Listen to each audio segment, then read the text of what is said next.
dia tonga soa atao amin'ny fandaharana Jeanne Forêt Santé aty Canada indray ianao ary dia mametraka ny fisaorana ireo mpanaraka tsy tapaka ny fandaharana. Ny resantsika anio zany dia ny lohateny mitondra ny hoe vehivavy tohinona no tokony hovadianao ramose. Enjana dia enjana tokoa izay fandaharana izay lohateny izay zany satria dia misy zavatra finosiny be dia be mihitsy zany ambadika izay atao hoe fifidianana ny vehivavy hovadiana izay. Raha ohatra ianao zany ramose efa misy vehivavy maromaro zany izay manoloana anao fa ny safidy zany no tena enjana dia enjana ny hoe iza no hovidiana, i Françoise, i Sarasoa, sa i Catherine, sa i Blandine, izay manakorotana be ihany ny sainao ny hoe iza marina amin'ireo zany no andeha hovidianao amakivaky ny fiainanao. Tsy mora izany zavatra rehetra izany satria ataontsika hoe izay jerena rehetra dia toa volamena avokoa. Kanefa anjaranao ramose ny manavaka ny volamena sy ny ankoso-bolamena satria efa samy te azo ny anjarany daholo ireo vehivavy rehetra izay manodidina anao izay ataontsika nga hoe zany efa tafiditra ao anatin'ny ataontsika zany hoe sehatry vehivavy afaka ho safidianao. Rehefa te aka ny toerany daholo reo dia misavoritaka ny sainao hoe iza marina no hovidiana satria ny fahadisoan'ny fifidianana ny olona izay hiaraka amakivaky aminao ny fiainana dia mety hitondra fahavoasana tanteraka ho anao amin'ny fiainanao iray manontolo. Ka izay no antony zany anaovana tsara isafidy alohan'ny hiditra. Betsaka zany ny zavatra rehetra mifamahofao zany ambadika izay zavatra rehetra zay dia ny hoe ny fahaizana aloha mandinika ny toetran'ny olona tsirairay. Enjana io satria sarotra ny hamatatra zato isan-jato ny ao anatin'ny sain'ny olona rehetra izay manodidina anao. Kanefa kosa misy ihany koa ny karazana ataontsika hoe indisy izay mety ahafantaranao zany ny olona izay mety hifanentana aminao. Misy lafiny maro no miditra amin'izany resaka izany. Ao aloha zany ohatra ny ataontsika hoe samy manana ny kriterany zany. Ao ny hoe resaka ataontsika zany hoe mbola manaja ny fomban-drazana zany ianao ramose dia tsy maintsy zany hoe ny kritera zany hoe olona tsy maintsy avy any amin'ny toerana ny avianao zany no hovadianao satria izay zany ohatra ny hoe fomban-drazana ao amin'ny fianakaviana. Ka amin'izay fotoan'izay zany ianao ramose dia ianao ihany tompo-tsafidy. Izany hoe raha ohatra ka hitanao fa ny fomban-drazana zany no tena ambony indrindra mibahana zany amin'ny fiainanao satria betsaka ny zavatra mety mahatonga an'izay dia ny hoe mety ho voahirika ao amin'ny fiarahamonina ianao raha ohatra ka mandika an'izay lalàna izay. Eo ihany koa ny hoe ilay olona ve raha ohatra ka olona tsy iray fiaviana aminao raha ohatra ilay olona zany tsy mahalala ny fombanao dia mety hiteraka ihany koa izay zavatra izay disadisa eo amin'ny fiarahamonina, eo amin'ny fianakaviana izay fomba fijery tsy mitovy sy ny fomba fanao tsy mitovy izay satria ny fanambadiana dia mandrakizay io ary lalana lavitra dia lavitra no tsinjofina amin'ilay izy. Eo ihany koa nefa ny hoe ianao ihany mahafantatra azy ny hoe move voatery koa nefa ilay olona izay ataontsika hoe mitovy fomba, mitovy fiaviana, mitovy fivavahana aminao izay olona izay ve raha ohatra ka hoe ao fotsiny zany ny critère raisinao izay vehivavy izay ve mety afeno ny zavatra tena tadiavinao amin'ny fiainana. Ianao ihany koa no afaka mandinika akaiky an'izay lafin-javatra izay. Ny tsara marina dia ny hoe eo ny fiarahamonina, eo ny olona manodidina fa io vehivavy alainao vady io no tena ho eo akaikinao mandrakariva mandritry ny androm-piainanao ka tsy maintsy ny tenanao aloha no jerenao aloha vo zay vo mijery ny manodidina hoe ahoana ny hofandraisan'ny manodidina an'ity safidy raisiko ity. Fa ny safidy raisinao dia tokony hoe mifanentana amiko ve io vehivavy io, mifanentana amin'ny toetrako ve, mifanaraka amin'ny toetrako ve io vehivavy io, satria zany zavatra rehetrarehetra zany dia misy ny atao hoe anjara. Eo ihany koa nefa ny ataontsika hoe safidy, eo ihany koa ny ataontsika hoe ny zavatra miseho amin'ny fiainana izay mety ngamba mahatonga anao nametraka safidy amin'ny vehivavy anankiray izay ataontsika zany hoe mety tsy tena tao anatin'ny hoe eritreritrao kanefa noho ny zavatra mitranga tamin'ny fiainana ny circonstance izay nisy dia voatery ianao zany nanambady an'io vehivavy io ka izany zavatra rehetrarehetra izany dia ianao ihany no hahita ny vokatry ny safidy izay nataonao satria zava-dehibe ny fanambadiana dia olona hiaraka hifampitantana aminao mandrakizay ary vehivavy hitaizany zanakao, vehivavy izay ataontsika hoe zany ho eo foana zany na amin'ny ratsy na amin'ny tsara amin'ny fiainanao ka izay zavatra rehetrarehetra izay zany no tokony zany no hojerevanao akaiky dia akaiky zany ny amin'ny hoe ahoana zany iza no vehivavy zany ho safidiko zany amakivaky ny fiainana. Efa nazavaiko teto tamin'ny fandaharana teo aloha zany dia ohatra ny ataontsika hoe ny tokantrano dia mazava fa araky ny fikarohana dia 50 isan-jaton'ny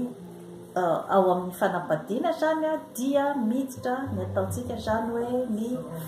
fahaiza-miaina, ny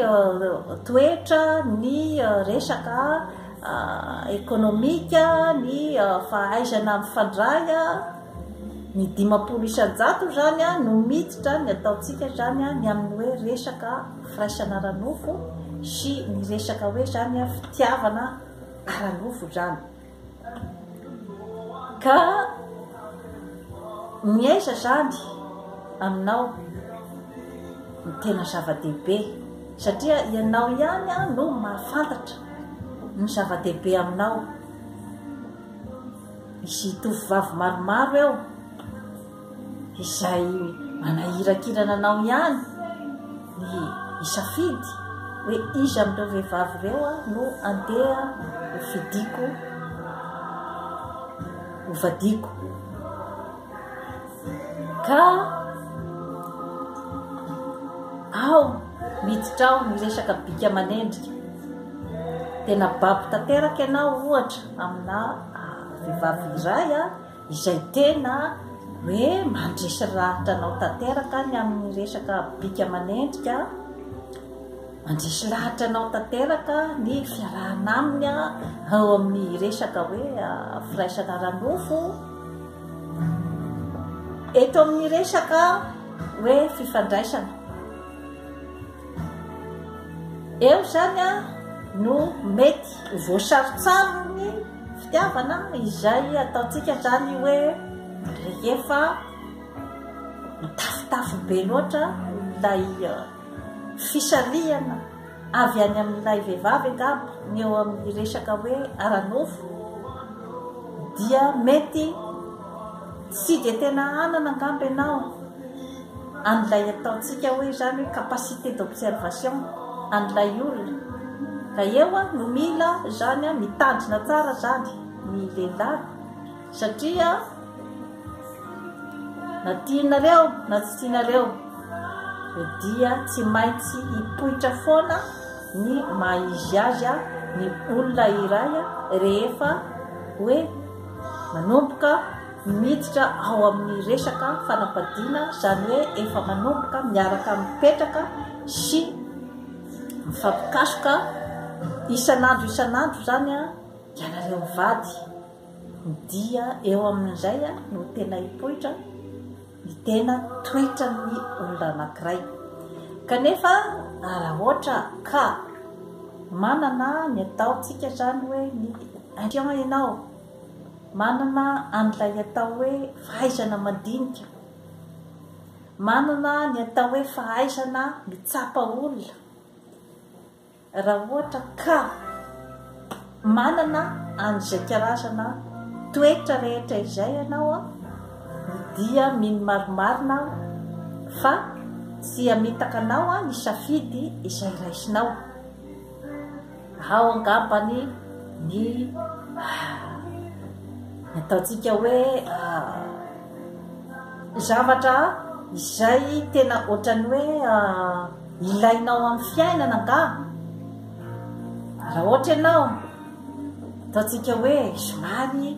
mazoto homana, somary tentan-kanina ianao ramose, dia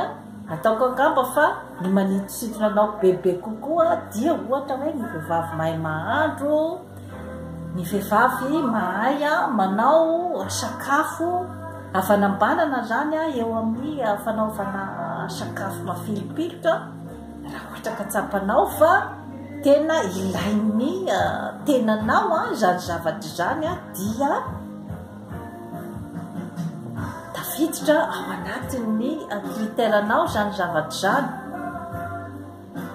Tsy azo lavina ny resaka toy izay. Raha ohatra ianao ramose ohatra ny resaka eo amin'ny ataontsika koa zany hoe ekonomika koa zany no manitositona anao bebe kokoa. Raha ohatra ka hoe ianao dia olona tia miaina fiainana izay hoe tsy te hiafy ara-bola zany, dia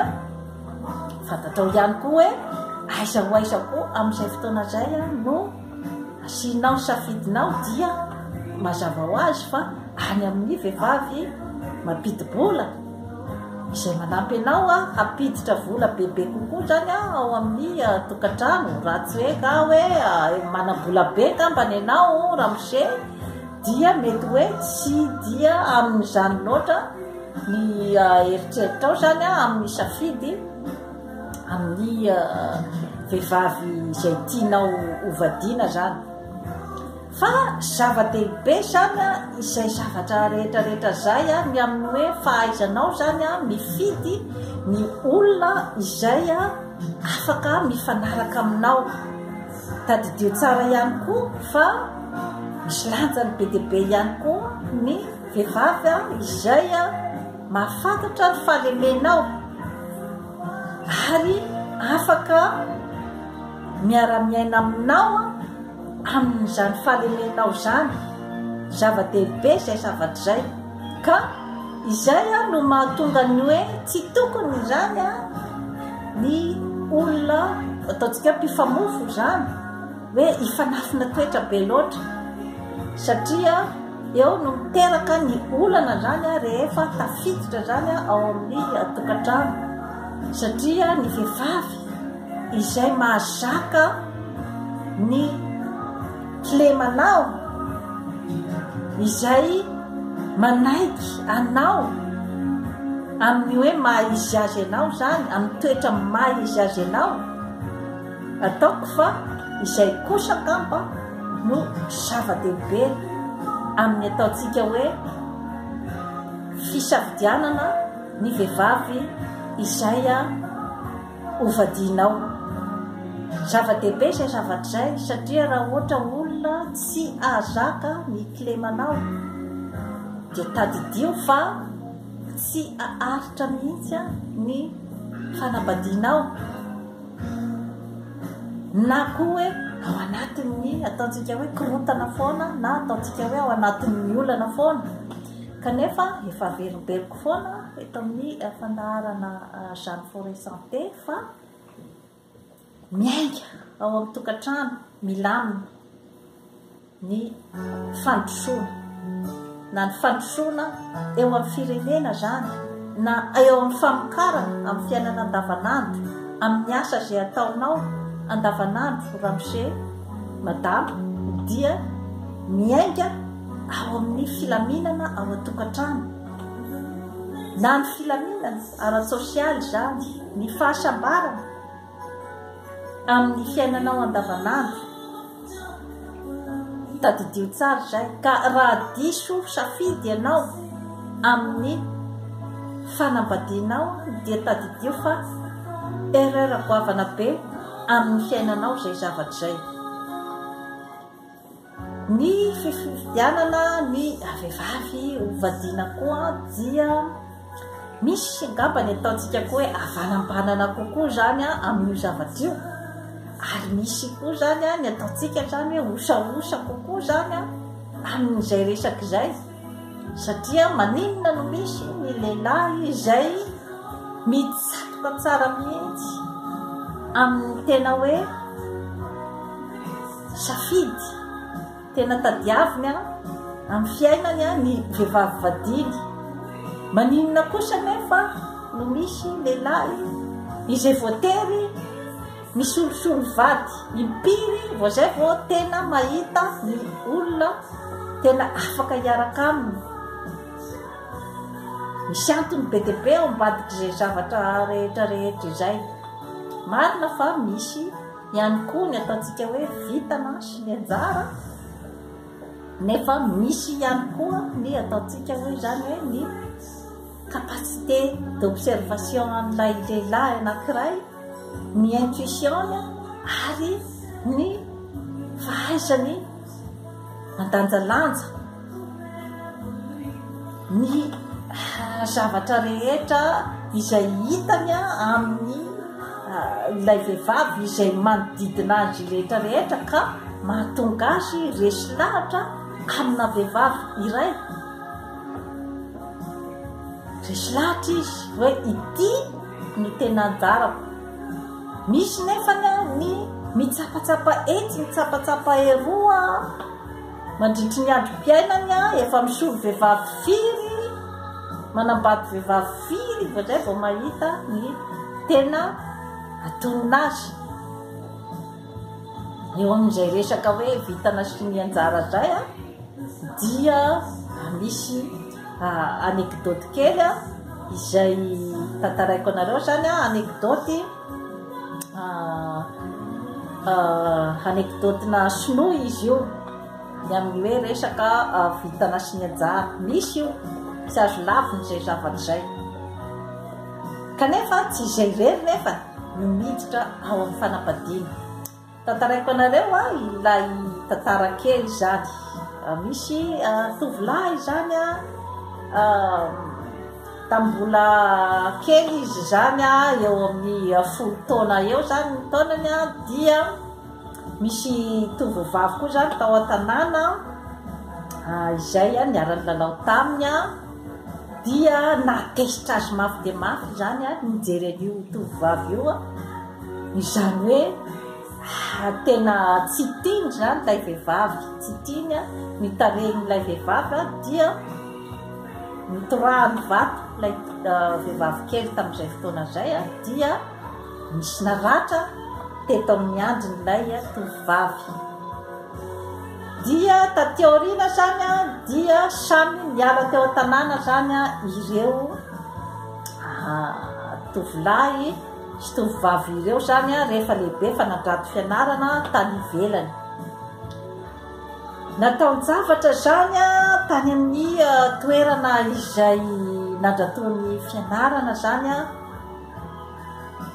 ilay tovolahy nahita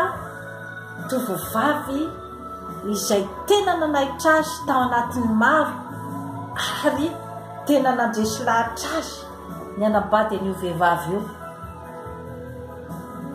Dia rehefa vita ny fanambadiany dia nanontany an'ilay tovovavy izy hoe fananinona inona no nahatonga an'ity olatra eto amin'ny tarehinao ity. Dia niteny ilay tovovavy hoe tamin'izaho mbola kely dia nisy tovolahy izay tao an-tanàna ozy izy a nitoraka vato ny handroko dia naratra be ny handroko tamin'izay fotoana izay.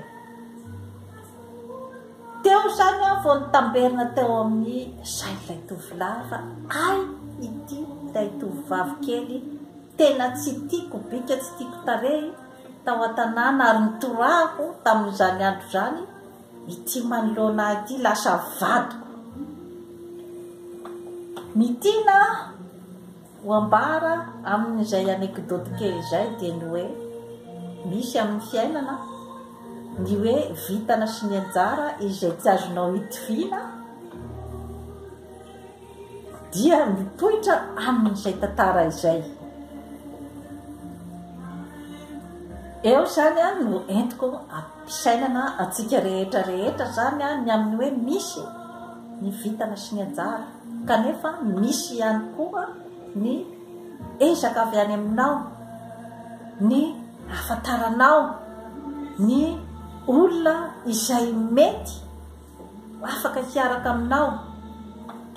Mety maro be ny ataontsika hoe resaka influence avy ety ivelany a ny amin'ny hoe tsy mendrika anao ny olo io a ity no mendrika anao a ny vehivavy ohatran'ity a no mendrika anao a io vehivavy miaraka aminao io ange dia ohatr'izao sy ohatran'izao no fahitanay azy a fa tsy tokony hiaraka amin'io ianao. Izay zavatra rehetrarehetra izay dia fomba ny fiainana izay, tsy tokony izany aloha hoe zato isan-jato dia ahilika ao ny hevitry ny manodidina fa enoy aloha ny hevitry ny manodidina dia mandinia dinio a ny vehivavy a izay a tianao dia ianao ihany no manao ny karazana ataontsika zany hoe fikarohana sy fandiniana ny zavatra rehetra izay manoloana anao moa ve ny zavatra lazain'ny olona hitanao fa ny correspondre amin'ny vehivavy izay eo anoloanao. Ianao ihany no afaka anao ny famantarana sy ny fandiniana bebe kokoa angambany amin'ny momban'izay ary azadino ny manao ny karazana fitsapana alohan'ny hidirana amin'ny fanambadiana satria ao anatin'ny fitsapana no ahitanao ataontsika hoe amin'ny 90 isan-jatony izay mety ho eritreritry ny vehivavy anankiray ary tsy tokony izy koa zany dia maikamaika be loatra koa zany ny hoe taitaitra amin'ny bika amanendrika sy ny fietsika ety ivelany izay mety maneho ny akoso-bolamena tsy mampiseho ny tena ao anatin'ilay olona. Tokony izany ho fantarinao daholo izay zavatra izay amin'ny alalan'ny fitsapana, amin'ny alalan'ny koa zany ny hoe fihainonao ny fomba fijerin'ny manodidina dia izay rehetrarehetra izay sy ny hoe ny zavatra mahafantatra tsara ve ny zavatra ilainao io vehivavy io ary mahay ve mba ataontsika eo maminavina ny zavatra izay tadiavinao zava-dehibe zany zavatra rehetrarehetra izany ka ny fandravonana an'izay rehetrarehetra zay misy ihany koa amin'ny fiainana ara-biolojika zany ny olona koa zany izay mety mifanaraka aminao, misy ataontsika ho azany hoe chimie eo amin'ny resaka fifanontonana zany amin'ny resaka ara-nofo, misy zany zavatra zany hoe